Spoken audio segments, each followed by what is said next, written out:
Hello अस्सलाम वालेकुम guys, मेरा नाम है अली और मैं अपने channel daily horror stories bye Ali से आपके सामने मौजूद हूँ। मैं उम्मीद करता हूँ आप लोग जहाँ पे भी हैं खैरियत से हैं, खुश हैं और आपकी ज़िंदगी ज़बरदस्त गुजर रही है। अल्लाह ताला आप सबको, आपकी फैमिलीज़ को, हम सबको हमेशा खुश रखे, हमारे ख्वाहिशात को पूरा करे और हम सब के लिए आसानियाँ फरमाए। गाइस, सर्दियों की इन रातों में आप तैयार हो जाएं, क्योंकि जो स्टोरीज़ मैं आपको शेयर करने वाला हूँ वो बहुत ही खौफनाक स्टोरीज़ हैं और आज की जो भी स्टोरीज़ हैं ये मुकम्मल सच्ची कहानियाँ हैं। लेकिन अगर आपने उससे पहले मेरे चैनल को अगर सब्सक्राइब नहीं किया तो इसको सब्सक्राइब कर लें। हो सके तो अपने सर्किल में, अपनी कम्युनिटी में, अपने दोस्तों में इस चैनल को शेयर करें। इससे पहले कि हम आज की पहली स्टोरी की तरफ बढ़ें, मैं आपसे रिक्वेस्ट करता हूं कि अगर आपको ये ऑडियो, ये अपलोड, ये कहानी पसंद आए तो प्लीज़ इसको लाइक ज़रूर कीजिएगा।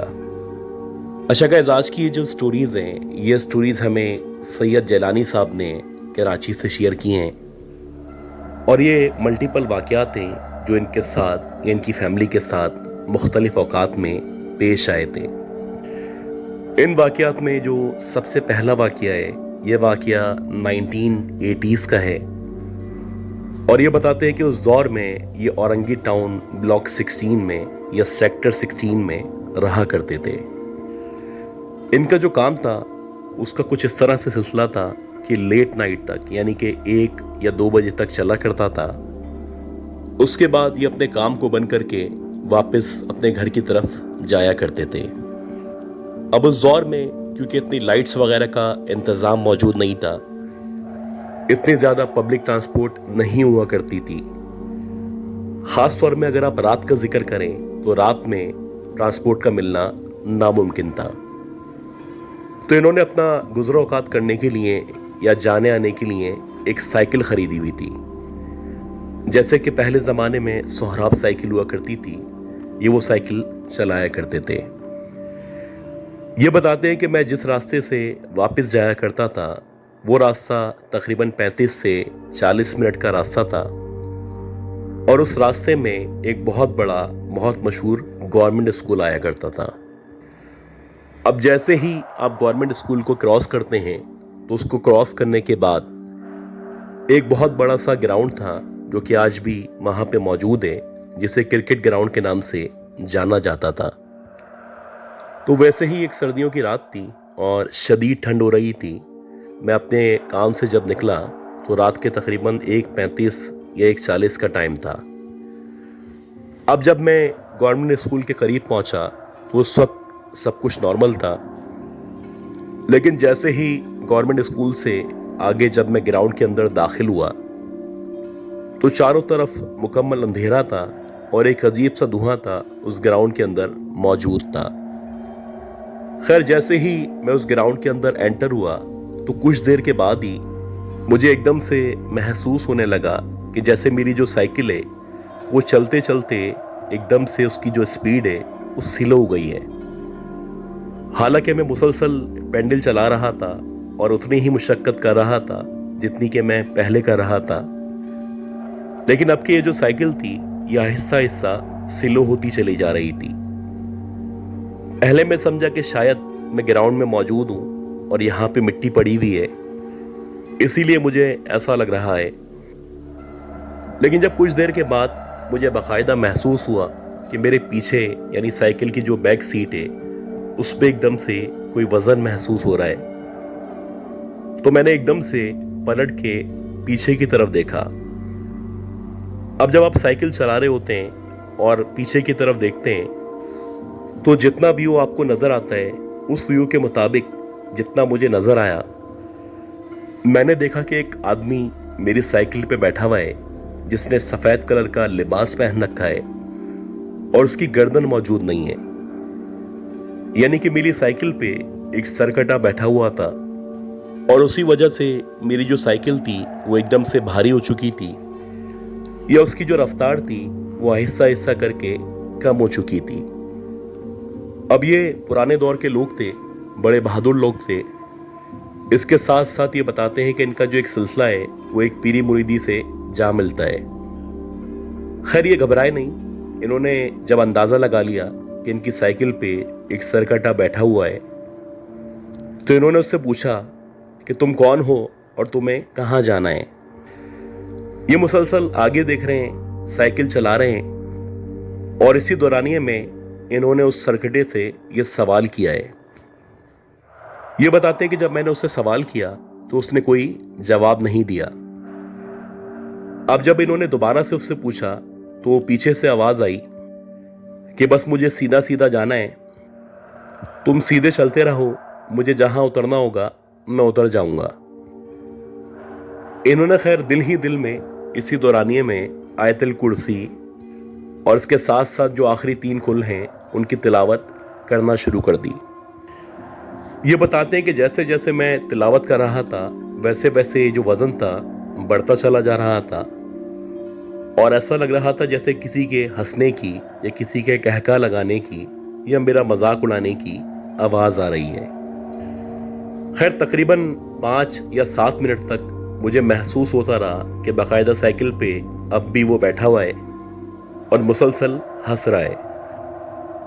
जैसे ही ये ग्राउंड खत्म हुआ वैसे ही मुझे एकदम से लगा कि जो मेरी साइकिल है उसके ऊपर जो वजन मौजूद था वो एकदम से हट चुका है। साइकिल दोबारा से तेज चलने लगी और अब दोबारा से ऐसा लगने लगा कि जैसे मेरी साइकिल पे कोई भी मौजूद नहीं है। खैर अल्लाह का शुक्र है कि मैं उधर से मजीद आगे निकला और खैरियत से अपने घर पहुंच गया। जब मैं अपने घर पहुंचा, घर पहुंच के जो मेरे वालिद साहब थे जो कि अब इस दुनिया में मौजूद नहीं है, मैंने उनसे इस सरकटे का या इस लोकेशन का जिक्र किया। ये सुनने के बाद मेरे वालिद साहब ने कहा कि ये जो गवर्नमेंट स्कूल है जिसके सामने से तुम आया करते हो, बेसिकली ये जो सरकटा है ये उस गवर्नमेंट स्कूल के अंदर रहा करता है, और ये सिर्फ तुमने नहीं देखा बल्कि तुम्हारे अलावा बहुत सारे मोहल्ले वाले, बहुत सारे इलाके वाले रात के औकात में उस ग्राउंड में या फिर उस स्कूल में इस सरकटे को देख चुके हैं।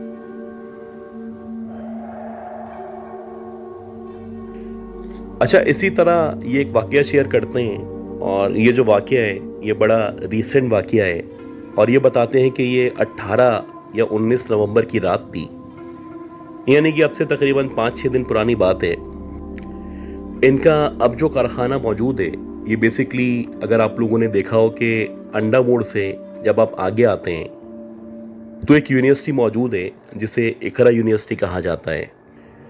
ये जो इकरा यूनिवर्सिटी वाला रोड है जो बहुत चौड़ा, बहुत लंबा रोड है, इस रोड पे ये वाकया इनके साथ पेश आया था। ये बताते हैं कि इनका यहाँ पे एक बहुत बड़े बंगले में कारखाना मौजूद है, और अब भी यही रूटीन है कि अक्सर ये अपने बेटों के हमरा रात के औकात में लेट नाइट तक काम किया करते हैं। ये बताते हैं कि ऐसे ही हम लोग रात के टाइम में 2 या 3 बजे का टाइम था, हम तीनों बाप बेटे बैठे हुए थे और कोशिश कर रहे थे कि जो हमारा काम है वो मुकम्मल हो सके। ये बताते हैं कि एकदम से इसी दौरानिये में जैसे हारमोनियम बजा करता है उस तरह हारमोनियम बजने की आवाज आना शुरू हुई। अब जैसे ही हारमोनियम की आवाज आना शुरू हुई तो पहला इंप्रेशन यही था कि हो सकता है किसी लड़के ने अपनी गाड़ी में या किसी करीबी बंगले में ये गाने लगे हुए हों, ये कोई हारमोनियम प्ले कर रहा हो।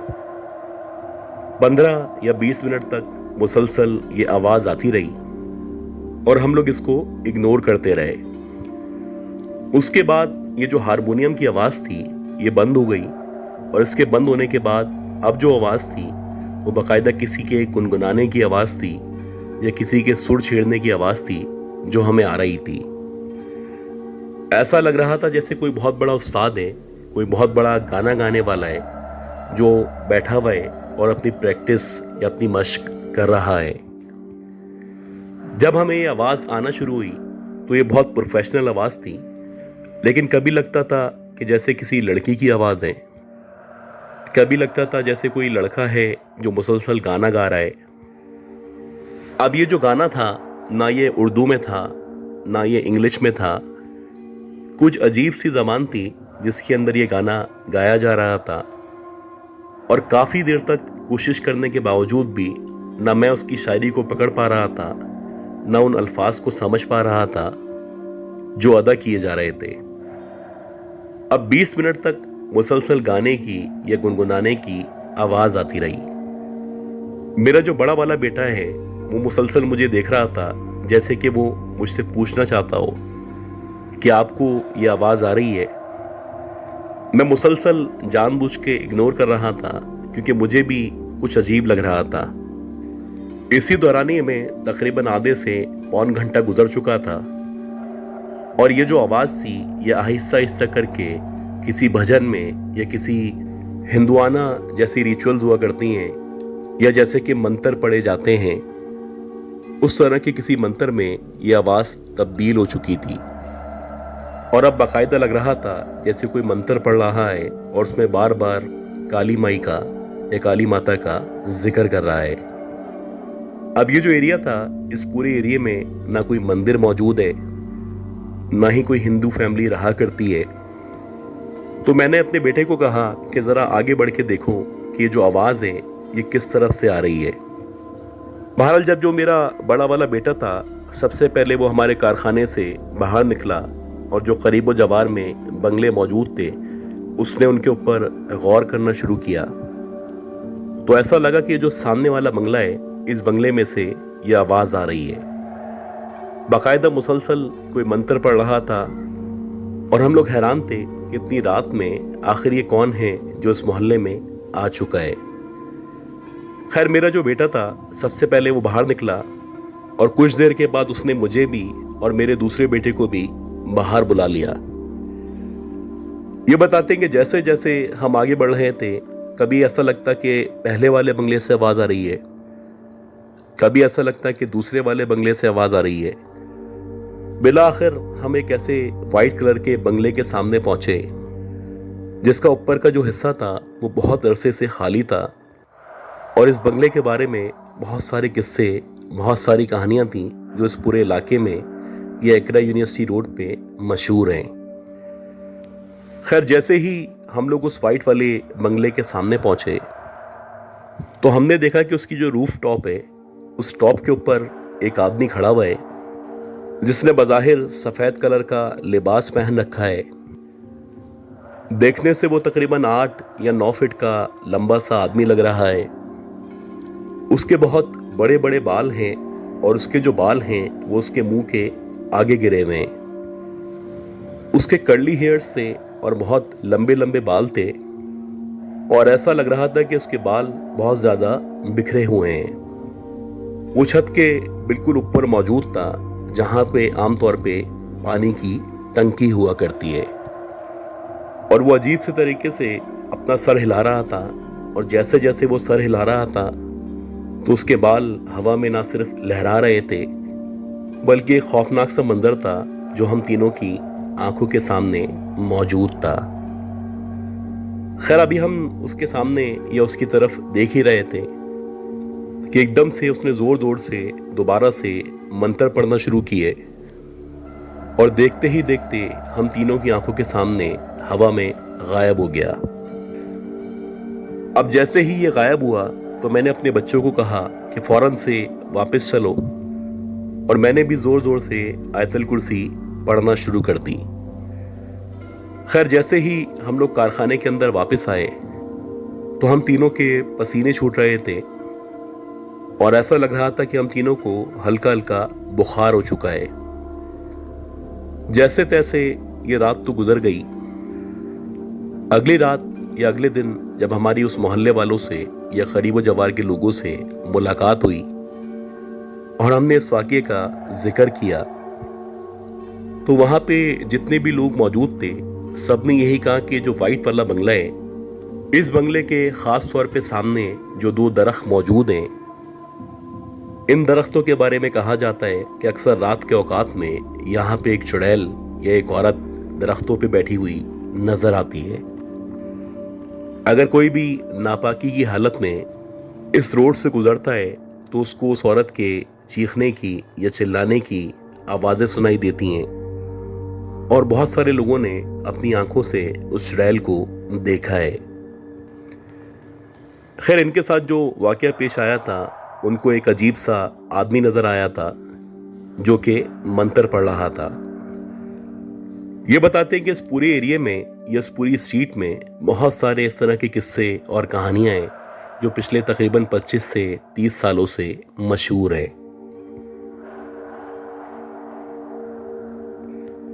इसी तरह ये बताते हैं कि अब से तकरीबन 15 साल पहले की बात है कि इनका जो बड़ा वाला बेटा था वो शदीद बीमार था और ये इससे पहले किसी और इलाके में रहा करते थे। अब जो इनका बेटा था, जैसे ये बीमार हुआ तो उन्होंने मुख्तलिफ डॉक्टरों से, मुख्तलिफ हकीमों से राब्ता करना शुरू किया। जैसे जैसे ये डॉक्टरों से या तबीबों से मुलाकात कर रहे थे, वैसे वैसे इनके जो बच्चे की तबीयत थी वो ख़राब से ख़राब होती चली जा रही थी।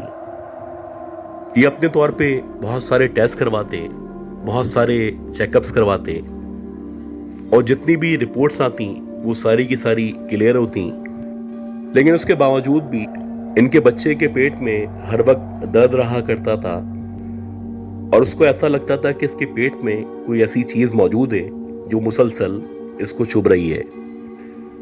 तकरीबन 6 महीने तक इन लोगों ने उसका इलाज करवाया और इस दौरानिए में लाखों रुपए खर्च हो चुके थे। फाइनली ये जो डॉक्टर्स थे, इन्होंने कहा कि बज़ाहिर टेस्ट के मुताबिक भी या अल्ट्रासाउंड के मुताबिक भी कोई मसला नहीं है। अब हम लोग मजबूर हो चुके हैं कि हम इसका पेट काटें और पेट काटने के बाद चेक करें कि आखिर मसला क्या है और ऐसी कौन सी चीज़ है जो उसके पेट में चुभ रही है या इसको दर्द कर रही है। ये बताते हैं कि ये लोग ऑपरेशन करवाने ही वाले थे कि इत्तफाक से इनकी गली में एक साहब रहा करते थे, तो उन्होंने कहा कि मेरा मशवरा है कि आप इसका रूहानी इलाज करवाएं। ये बताते हैं कि इसी हवाले से हमने जब इसका रूहानी इलाज करवाना शुरू किया तो अक्सर ऐसा होता है कि इनका बेटा रात के टाइम में उठ जाता और उठ के रोना शुरू कर देता या इसको बहुत ज़्यादा तकलीफ शुरू हो जाती। वैसे ही एक रात थी और इसका रूहानी इलाज चल रहा था। इनका बेटा बताता है कि मैं बेड पे लेटा हुआ था और मेरा जो मुंह था वो दरवाजे की तरफ था। रात के तकरीबन 1 या 1:30 बजे का टाइम था। एकदम से मुझे ऐसा लगा कि जो सामने वाला दरवाज़ा है, यानी जो किचन के बराबर में रूम मौजूद है, वहाँ से कोई निकला है। अभी मैं उस तरफ देख ही रहा था कि मेरी आंखों के सामने सामने एक औरत मेरे सामने आई। बहुत अजीब सा उसका हुलिया था, बहुत लंबा सा उसका कद था। उसका जो चेहरा था वो बहुत पतला और बहुत लंबा था और उसकी जो आंखें थीं वो इस अंधेरे में भी बहुत बुरी तरह चमक रही थी। अजीब बिखरे बिखरे बाल थे जो उसके चेहरे पे मौजूद थे और वो एकदम से चलती हुई सीधी मेरी तरफ बढ़ रही थी। अब पहले तो मेरी समझ ही नहीं आया, लेकिन जब वो मुसलसल चलती हुई मेरी तरफ बढ़ी या मेरे मुंह की तरफ बढ़ी तो एकदम से मैं चौंक गया और मुझे महसूस हुआ कि कुछ खतरा है। बहरहाल देखते ही देखते वो जो औरत थी मेरे सामने आके खड़ी हुई और वो कहने लगी कि ये जो तुम अपना इलाज करवा रहे हो इसको बंद कर दो। अगर तुमने ये इलाज करवाना बंद नहीं किया तो मैं तुम्हारी जान ले लूंगी। ये कहने के बाद ये बताते हैं कि वो औरत पलटी और मेरे सामने स्टेयर्स की तरफ से होती हुई छत की तरफ चली गई। खैर, मैंने कुछ देर बाद जब मेरे हवास बहाल हुए तो अपने फादर को उठाया और जाके ये सारा का सारा वाकया बताया। ये बताते हैं कि वाकया सुनने के बाद मेरे फादर ने उन आलिम से या उन साहब से राब्ता किया जो मेरा इलाज कर रहे थे और उन्होंने हमें मशवरा दिया कि अगर हो सके तो अगले 2 से 3 दिन के अंदर अंदर इस घर को खाली कर दें, क्योंकि जो औरत या जो चुड़ैल आपके बच्चे के पीछे लग चुकी है, अगर आप यहाँ पे रुकेंगे तो हो सकता है वो आपके बच्चे की जान ले ले। ये बताते हैं कि हमने 3 से 4 दिन के अंदर अंदर वो जो घर था उसको खाली किया और किसी नए घर में शिफ्ट हो गए। जब ये नए घर में शिफ्ट हुए तो उसके बाद इनके साथ ये वाकयात पेश नहीं आए और इनके बेटे की जो तबीयत थी वो खुद ब खुद ठीक हो गई। गाइस, उम्मीद करता हूँ ये जो स्टोरीज मैंने शेयर की हैं ये सारी की सारी स्टोरीज आप लोगों को पसंद आई होंगी। अगर आप लोगों को ये स्टोरीज पसंद आई हैं तो प्लीज़ दुआ लाजमी करें कि अल्लाह ताला मुझे, मेरी फैमिली को, हम सबको और आप सबको सेहतमंद, खुशहाली वाली, सलामती वाली ज़िंदगी अता फरमाए, हम सब के लिए आसानियाँ फरमाए। अगली अपलोड तक के लिए अपना ख्याल रखिएगा। अल्लाह हाफिज़।